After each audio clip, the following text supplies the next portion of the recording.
الباب الثالث، باب الصبر.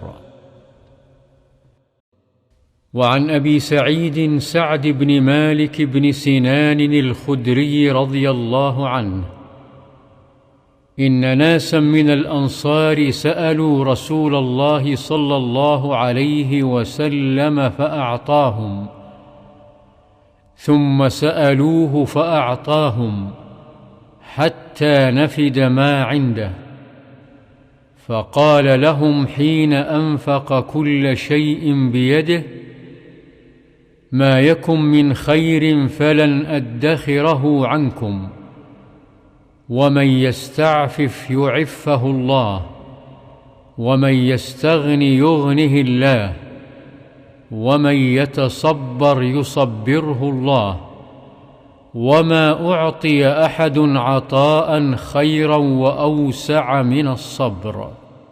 متفق عليه.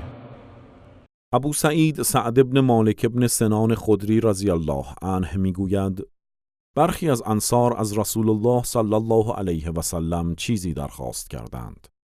رسول الله صلی الله علیه و سلم آنچه را خواسته بودند به آنان بخشید.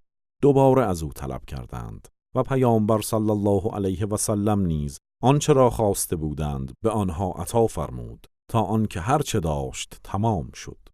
آنگاه که همه چیز را به دست خود انفاق کرد به آنان فرمود: آنچه نزد من باشد ذخیره اش نمی کنم و آن را از شما دریغ نمی دارم، ولی هر کس پاک دامنی پیشه کند الله او را پاک دامن می گرداند و هر کس از دیگران بینیازی بجوید الله او را بینیاز می سازد و هر کس صبر و شکیبایی ورزد الله به او صبر می دهد و نعمتی بهتر و فراختر از صبر به هیچ کس عنایت نشده است.